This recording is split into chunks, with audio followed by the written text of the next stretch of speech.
پناہ دے دی کسی کو، پناہ دے دی، بالکل پناہ دے دی، کوئی بھی ہو، چاہے دشمن کتنا بڑا کیوں نہ ہو۔ تو اوفوا بعہد اللہ اذا عاہدتم، جب تم عہد کرو، تم نے عہد باندھا تو اس کو پورا کرو۔ اور ولا تنقضوا الایمان بعد توکیدہا، اور اپنی قسمیں پختہ کرنے کے بعد توڑ نہ ڈالو۔ یہ نقض ایمان کہتا ہے، نقض کہتے ہیں توڑ ڈالنا۔ ایمان قسم کو کہتے ہیں۔ تو قسم کھا کر کے موقت کیا کرتے تھے یہ لوگ عہد، ہم بھی کرتے ہیں، مسلمان بھی کرتے ہیں، اللہ کی قسم ایسے ہی ہوگا، اور اللہ کی قسم کھانا بھی چاہیے، اس کے علاوہ کسی کی کھانی بھی نہیں چاہیے، بات یہ بھی ہے۔ لیکن جب اللہ کی قسم کھا لی، اس کے معنی یہ ہے کہ اللہ کو ضامن بنا لیا۔ وَقَدْ جَعَلْتُمُ اللَّهَ عَلَيْكُمْ کفیلا، یہ کفیل کا لفظ ہے۔ کفیل کہتے ہیں شیورٹی کو۔ آج بھی بانڈ جب بھرا جاتا ہے، شیورٹی ایک لی جاتی ہے، ضمانت میں ضامن جو ہوتا ہے وہ شیورٹی ہوتا ہے، دیتا ہے۔ اللہ کو آپ نے شیورٹی بنا لیا۔ اب دیکھیے ایک ملزم ہے، اس ملزم کو ضمانت مل رہی ہے، شیورٹی جب تک جو نہیں بھرے گا تب تک اس کو نہیں ملے گی، عدالت اس کو جو ہے ضمانت نہیں دیتی ہے۔ اور اس کے بعد کون پکڑ میں آتا ہے آپ کو پتہ ہے؟ شیورٹی، اگر وہ بھاگ جائے، اس کا مطلب نعوذ باللہ اللہ تعالیٰ کو اتنے ساتھ میں تم نے ایسا کیا ہے کہ تم نے اللہ تعالیٰ کو ضامن بنا کر کے بھاگ لیے۔ سوچیے کتنا گناہ ہوگا، کتنا بڑا ظلم کر رہے ہو، کتنی غلط بات کر رہے ہو، کتنے جاہل ہو تم لوگ، ہم لوگ سب لوگ مل کر کے، کہ جب ہم ایسا کریں کہ شیورٹی بنائیں اللہ تعالیٰ کو اور اس کے بعد بھاگ جائیں، بھاگنے کا مطلب عہد سے پھر جائیں۔ ان اللہ یعلم ما تفعلون، اللہ تعالیٰ تمہارے سب افعال سے باخبر ہے۔ اب دیکھیے دو قسم کے انسان میثاق اور ایمان اور عہد کرتا ہے۔ ایک وہ سمپل سے کہ میں معاہدہ کر رہا ہوں آپ سے، معاہدہ ڈیلنگ ہو رہی ہے ہماری آپ سے، ڈیلنگ ہوتی ہے، وہ بھی بذات خود ایک قسم کا بہت پکا عہد ہوتا ہے، ان میں باقاعدہ لکھ پڑھ کر کے بات کرتے ہیں، اس کو اندر ظاہر ہے لکھ کر کے کرتا آدمی، لیکن اس میں بھی کچھ گواہیاں ہوتی ہیں جیسے میں نے بتایا، اور اس میں بھی قسم ہوتی ہے، حلف۔ آج بھی حلف نامہ ہوتا ہے، آج بھی اوتھ ہوتی ہے، پلیجز ہوتی ہیں، آج بھی ہوتا ہے سب۔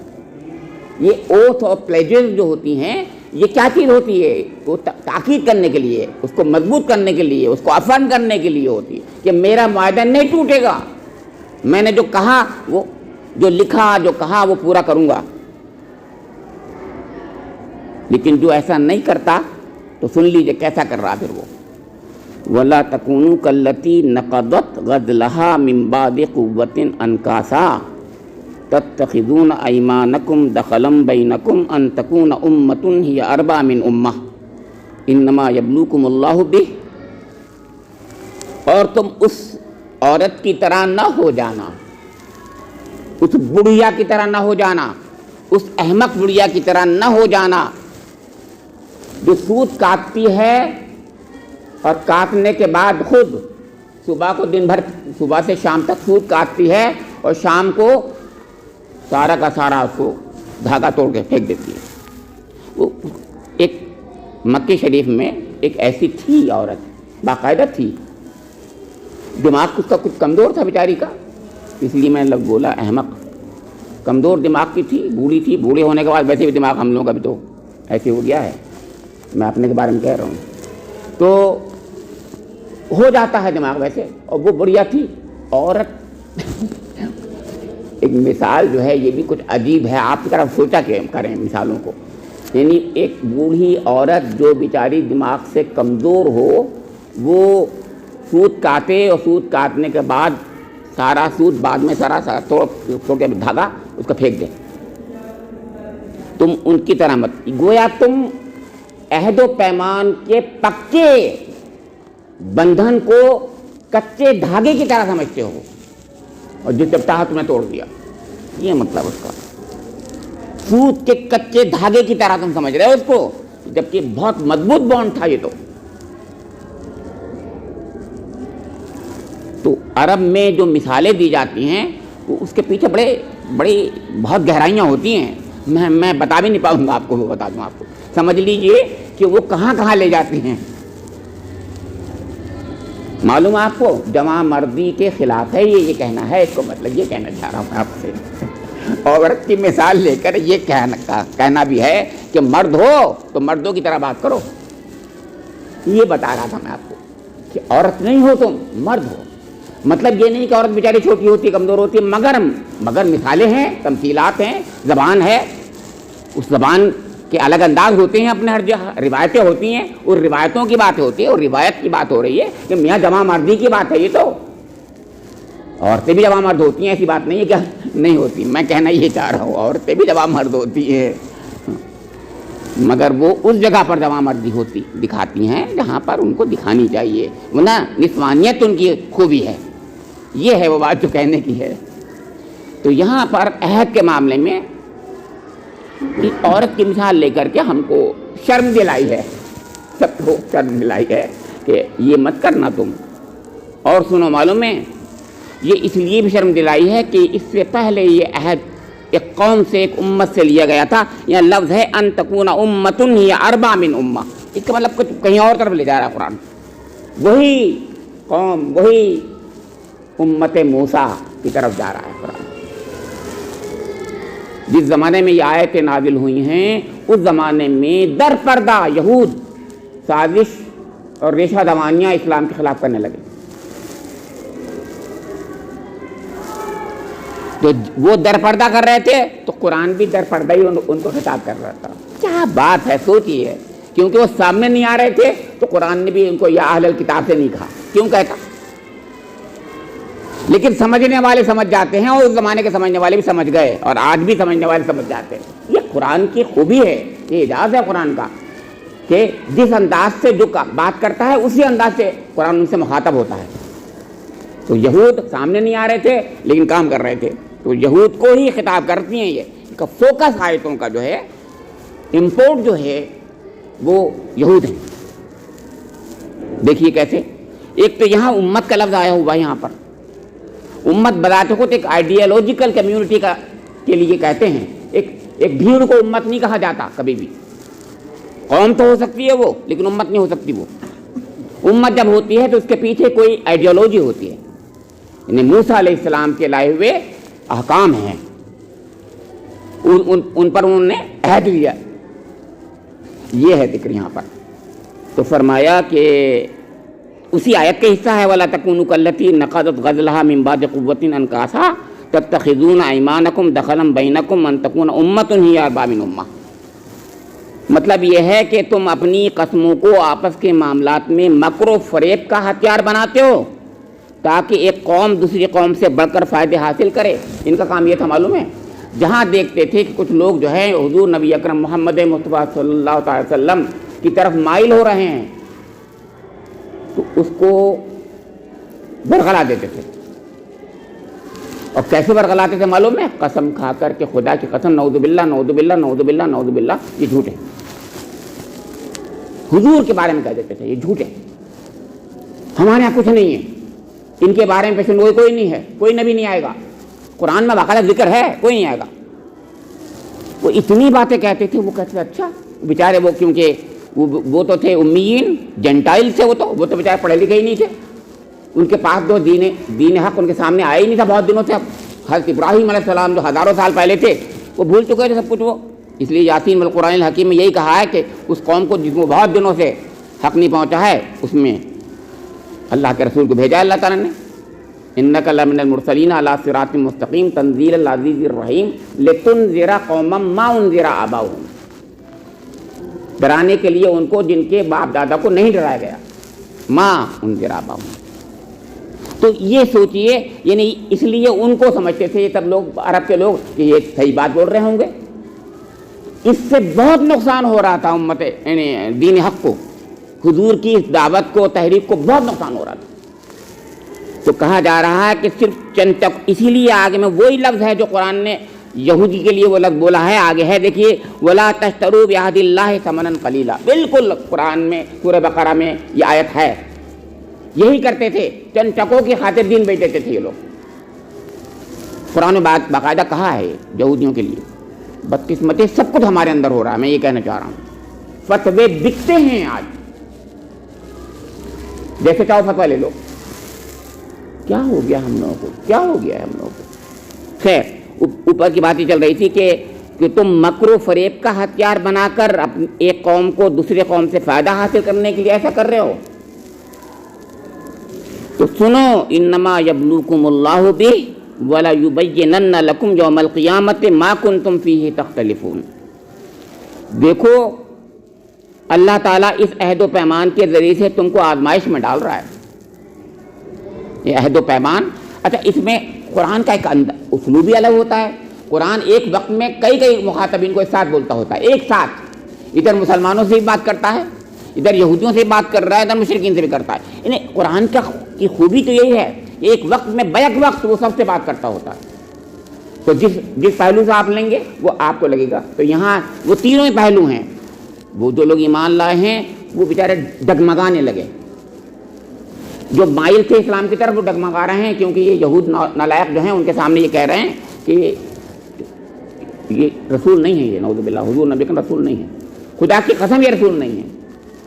جسے منافقوں نے کہا تھا، منافقوں نے یہ کہا تھا یہ خدا کے رسول ہیں لیکن یہ جھوٹے ہیں. اللہ تعالیٰ پر مارا پورے منافقین شروع وہی تو ہوتی ہے کہ یہ کہتے ہیں کہ آپ اللہ کے رسول ہیں، لیکن اللہ گواہی دیتا ہے کہ آپ اللہ کے رسول ہیں، لیکن یہ جھوٹے ہیں. تو یہاں پر فرمایا جا رہا ہے کہ اللہ تعالیٰ امتحان لے رہا ہے تمہارا سب کا، یعنی تم کو، تمہارا اے مسلمانوں یا ایمان کی طرف مائل ہونے والوں، تمہارا بھی امتحان ہے اور ان کا بھی امتحان ہے. اور اس اختلاف کا فیصلہ یہاں نہیں ہوگا بلکہ قیامت میں ہوگا. اب دیکھیں اختلاف کا فیصلے کا جب بھی ذکر ہوتا ہے یاد رکھیے گا اس میں اہل کتاب کی بات ہوتی ہے، یاد رکھیے، کیونکہ اختلاف وہاں تھا جہاں ان کو معلوم تھا صحیح ہے یہ چیز، حق یہ ہے، اس کے باوجود اختلاف کرتے تھے. اس لیے ایسی چیزوں کے بارے میں جس میں سب جانتے ہوں حق کیا ہے پھر بھی نہ مانے تو اس کا مطلب ضد اور ہٹ درمی ہے. جب ضد اور ہٹ درمی ہے تو اس کا فیصلہ یہاں نہیں ہو سکتا. یاد رکھیے قرآن اسی لیے ایسی جگہوں پر یہ کہتا ہے اس کا فیصلہ یہاں نہیں ہوگا، دنیا میں، قیامت میں ہوگا. کیوں؟ کیونکہ معلوم ہے تمہیں حق ہے یہ، مگر ضد ہٹ دھرمی کی بنا پر تم نہیں مان رہے ہو، لہذا فیصلہ وہیں ہوگا. یہ یہود سے ہی کہا جا رہا ہے، ایک لحاظ سے در پردہ یہود سے ہی کہا جا رہا ہے، لیکن مسلمانوں سے بھی کہا جا رہا ہے. اب اس میں کچھ لوگ یہ کہنے لگے کہ ارے بھائی، جیسے اس سے پہلے بھی آ چکا ہے، بار بار آتا ہے کہ اللہ تعالیٰ خود ہی کیوں نہیں ایسا کر دیتا کہ کلیئر کر دیتا، ہدایت دے دیتا، سب کو ہدایت ہی دے دیتا، یہ شکوک و شبہات ہی نہ رہتے، سب حضور نبی اکرم کو ماننے والے بن جاتے، سب اللہ کو ماننے والے بن جاتے. یہ تمام سوالات آتے رہتے ہیں. تو قرآن کہتا ہے کہ وَلَوْ شَاءَ اللَّهُ لَجَعَلَكُمْ أُمَّةً وَاحِدَةً وَلَكِنْ يُضِلُّ مَن يَشَاءُ وَيَهْدِي مَن يَشَاءُ. اللہ تعالیٰ چاہتا تو ایک امت کر دیتا، سب کو ایک جیسے خیالات والا کر دیتا، کوئی اختلاف ہی نہ ہوتا، سب حق کو ماننے والے ہوتے، یعنی گویا فرشتوں والی صفات والے ہوتے، ملکوتی صفات والے ہوتے. تو مگر وہ انسان نہ ہوتے، وہ فرشتے ہوتے، اور جو فرشتے تو ہیں، لہذا فرشتے تو ہیں، تم یہ کہو ہمیں فرشتے بنا دو، تو اب یہ تمہارا جاہلی بات ہے. کیونکہ اللہ تعالیٰ نے جو فرشتے بھی بنائے ہوئے ہیں یہاں پر دنیا میں، اپنے کائنات میں اس کے ہیں، مگر تم یہ کہتے ہو کہ ہمیں فرشتے بنا دیا جاتا، جبکہ تمہیں ہم نے فرشتوں کا مسجود بنایا، یعنی فرشتوں نے تم کو سجدہ کیا اور تم چاہتے ہو نہیں ہمیں چھوٹا کر دو. اس سے بڑی جہالت کیا بات ہوتی ہے؟ اللہ تعالیٰ نے تو فرشتوں سے کہہ کر کے سجدہ کروایا آدم کو، ہے کہ نہیں، بنی آدم کو، مگر اب ہم یہ کہیں کہ نہیں ہمیں چھوٹا کر دو، اشرف المخلوقات مت بناؤ، ہمیں تو جو ہے اللہ میاں چھوٹا کر دو، ارذل المخلوقات بناتے. اتنی غلط بات، کتنی جاہلانہ بات، کتنی احمقانہ بات ہے. یہ کون کہہ سکتا ہے ایسا؟ جس میں عقل ہو تو نہیں کہے گا نا، لیکن اللہ کا تو انسان کو سب زیادہ عقل دی ہے، اس کو مطلب عقل کا استعمال نہیں کر رہا ہو. پھر فرمایا کہ اللہ تعالیٰ جس کو چاہتا ہے ہدایت سے نواز دیتا، اس میں دو رائے نہیں ہے، وہ قادر مطلق ہے، لیکن اس کی حکمتیں ہیں، اس حکمت کے تحت اس نے تمہیں انسان بنایا اور بہت تمہارے ساتھ کرم کا معاملہ کیا کہ وَلَقَدْ كَرَّمْنَا بَنِي آدَمَ، ہم نے تمہیں بہت بڑا اچھی مخلوق بنایا، مگر تم نہیں چاہ رہے اس کو. تو یہ تو جہالت والی بات ہے. تو فرمایا وَلَتُسْأَلُنَّ عَمَّا كُنتُمْ تَعْمَلُونَ، وہ ضرور تم سے تمہارے اعمال کی بات پرس ہو کر رہے گی، ضرور تم سے تمہارے اعمال کی. ایسے مت سوچو کہ تم نے جانتے بوجھتے، میں نے جب ابھی عرض کیا، جانتے بوجھتے جب تم سب کچھ جانتے ہو پھر بھی تم اس کے خلاف کہہ رہے ہو، اس کا مطلب یہ ہے کہ اس کی سزا تمہیں ملنی چاہیے. اب یعنی کہتے نہیں جب پٹائی کر دو گے ٹھیک ہو جاؤ گے، پٹائی جب تمہاری ہوگی تو ٹھیک ہو جاؤ گے، لیکن اس وقت ٹھیک ہونے سے کوئی فائدہ نہیں ہوگا، پھر سزا ہی سزا ملے گی تمہیں. اسی لیے آگے پھر کہا ہے کہ وَلَا تَتَّخِذُوا أَيْمَانَكُمْ دَخَلًا بَيْنَكُمْ فَتَزِلَّ قَدَمٌ بَعْدَ ثُبُوتِهَا وَتَذُوقُوا السُّوءَ بِمَا صَدَدتُّمْ عَنْ سَبِيلِ اللَّهِ وَلَكُمْ عَذَابٌ عَظِيمٌ. فرمایا کہ اے مسلمانوں، اب یہاں مولانا نے بریکٹ میں اے مسلمانوں کہہ دیا. میں نے کہا نا مخاطب سب ہیں، لیکن امین حسن اصلاحی صاحب اس کو اب بھی جو ہے یہود کی طرف لے جا رہے ہیں. وہ کہتے ہیں پورا کا پورا پیرایا جو ہے وہ انہی سے خاص طور سے، یعنی فوکس انہی پر ہے. لیکن میں نے بتایا قرآن کی خوبی یہ ہے کہ وہ ایک بیک وقت سب کو مخاطب کرتا ہوتا ہے. بیک وقت مجھے بھی کرتا ہے، آپ کو بھی کرتا ہے، قیامت تک انسانوں کو کرتا ہے. کرنا بھی چاہیے کیونکہ تمام انسانوں کے لیے، قیامت تک انسانوں کے لیے ہدایت نامہ ہے، سب کو ہدایت دے رہا ہے. ان کو بھی خاص طور سے انگلی اٹھا کر بتا رہا تھا کہ اے یہودیوں تم نالائق ہو، سن لو تم ایسے ہو. نام نہیں لے رہا تھا. کیوں؟ کیونکہ وہ خاموش تھے، وہ چھپے ہوئے تھے، در پردہ کام کر رہے تھے، در پردہ ہی بات ان کے سامنے آ رہی تھی. یہ اسلام کی عدل کا ایک بہت بڑا، عدل کا بہت، اب میں نے وہ کہنا چاہیے ایک مثال ہے کہ ہر چیز میں عدل ہے. یعنی اگر وہ سامنے نہیں ہے تو یعنی اللہ تعالیٰ بھی ان کو سامنے برملا ان کو نہیں پکڑتا. سامنے آ جائیں گے برملا کہتا.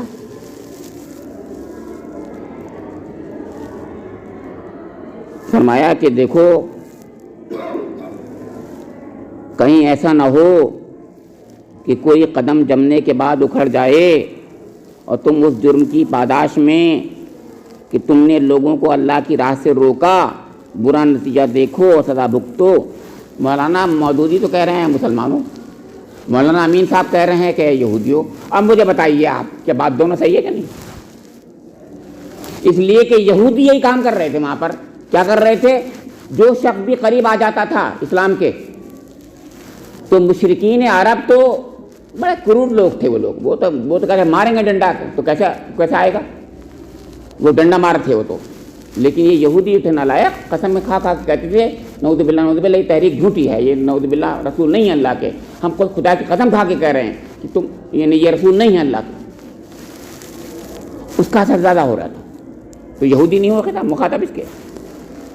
اور مسلمان بیچارے جو مائل ہو گئے تھے، ہو رہے تھے، ان کو خطاب نہیں ہو سکتا کیا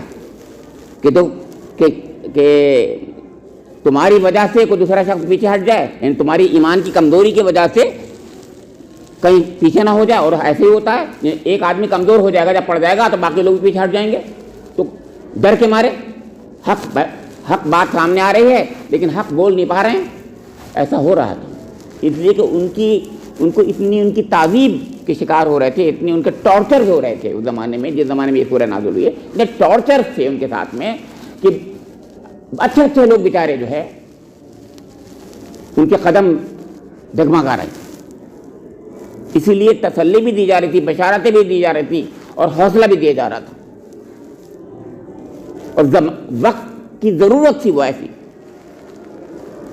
ایسی وقت میں الف لام میم احسب الناس ان یترکوا ان یقولوا آمنا وهم لا یفتنون جیسی سورہ نازل ہو رہی تھی، سورہ عنکبوت. وَلَقَدْ فَتَنَّا الَّذِينَ مِن قَبْلِهِمْ، اس سے پہلے بھی فتنہ اور ٹارچر ہوتے رہے ہیں، سخت ان کے تعذیبات ہوتے رہے ہیں. ایسی وقت میں ام حسبتم ان تدخلوا الجنۃ ولما یاتکم مثل الذین خلوا من قبلکم مستهم الباساء والضراء جیسی صورتیں آتی تھیں. حضرت عمار بن یاسر جو بیچارے روتے بھی آتے ہیں کہ اللہ آج تو بہت حد ہو گئی، آج تو حد ہو گئی، آج تو حد ہو گئی، کہ انہوں نے سب کچھ کہلوا لیا مجھ سے اور میں نے سب کچھ کہہ دیا یا رسول اللہ، میں نے آپ کا انکار کر دیا یا رسول اللہ. آپ سوچ رہے ہیں کتنے تکلیف میں تھے وہ، بہت سخت حالات. تو ایک کی وجہ سے ایک حوصلہ توڑ دے گا، حوصلہ کھو بیٹھے گا اگر سب لوگ پیچھے ہٹ جائیں گے. یہ کہا جا رہا ہے یہاں پر. اور اس میں یہودی آگے تھے، حوصلہ کمزور کر رہے، پست کراتے تھے، حوصلے کو پست کرا دیتے تھے۔ تو فرمایا کہ دیکھو کہیں ایسا نہ ہو کہ فتذل قدم بعد ثبوتها وتذوق السوء بما صددتم عن سبیل اللہ ولکم عذاب عظیم، کہیں ایسا نہ ہو تم اس جرم کی پاداش میں کہ تم نے لوگوں کو اللہ کی راہ سے روکا، انجانے میں روکا، ڈر کے مارے روکا، اتنے زیادہ تمہارے پر ٹارچر ہوئے، تم ثابت قدم نہیں رہ پائے، یا ان دشمنان دین نے سب کچھ آ کر کے تمہیں ہر طریقے سے جو ہے وہ کیا، تمہیں لالچ دیے اور تمہیں جو ہے مختلف قسم کے جو ہے دھمکیاں دیں، اس لیے تم پیچھے ہٹ گئے، تو سوچ لو برا نتیجہ دیکھو گے اور سزا بھگتو گے۔ اسی لیے آخری آیت میں یہ بات فرمائی ہے جو میں نے پڑھی تھی کہ وَلَا تَشْتَرُوا بِعَهْدِ اللَّهِ ثَمَنًا قَلِيلًا إِنَّمَا عِندَ اللَّهِ هُوَ خَيْرٌ لَكُمْ إِن كُنتُمْ تَعْلَمُونَ، دیکھو اللہ کے عہد کو تھوڑے سے فائدے کے بدلے نہ بیچ ڈالو۔ ایک طرف تم نے عہد کیا ہے، اب مسلمانوں سے اگر کہا جائے، مسلمانوں کو اگر ہم مانیں، اللہ تعالیٰ سے ہم نے عہد کیا ہے کہ اشہد ان لا الہ الا اللہ واشہد ان محمد رسول اللہ واشہد ان محمد عبدہ ورسولہ، ہم نے عہد کیا ہے، ہم بار بار عہد کرتے ہیں، ہم اپنے ایمان کو تازہ بھی کرتے ہیں، لیکن ایسے کچھ نہیں ہونے والا۔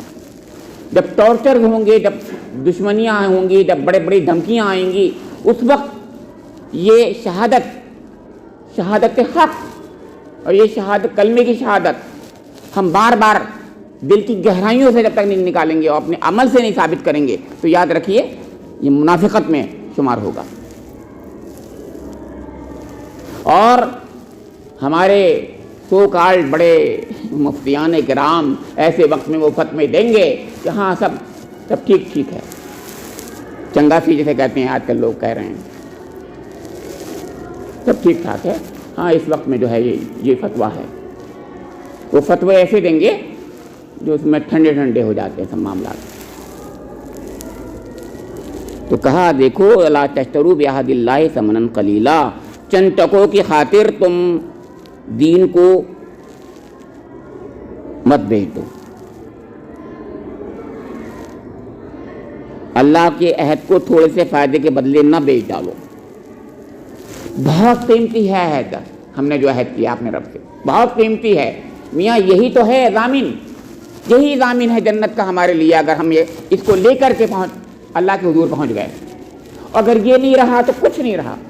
زندگی بھر ہم نے دین کا کام کیا، زندگی بھر ہم نے ایمان کی باتیں کی، زندگی بھر ہم نے قرآن پڑھایا، دیکھا، پیش کیا، لیکن آخری وقت میں اگر خدا نہ خواستہ ایمان سلامت نہیں رہا، کسی وجہ سے بھی سلامت نہیں رہا، اگر میرے رب نے یہ فیصلہ کیا یہ ایمان والا نہیں تھا، اس کا ایمان کی حالت میں خاتمہ نہیں ہوا ہے، تو یاد رکھیے سب بیکار ہو گیا۔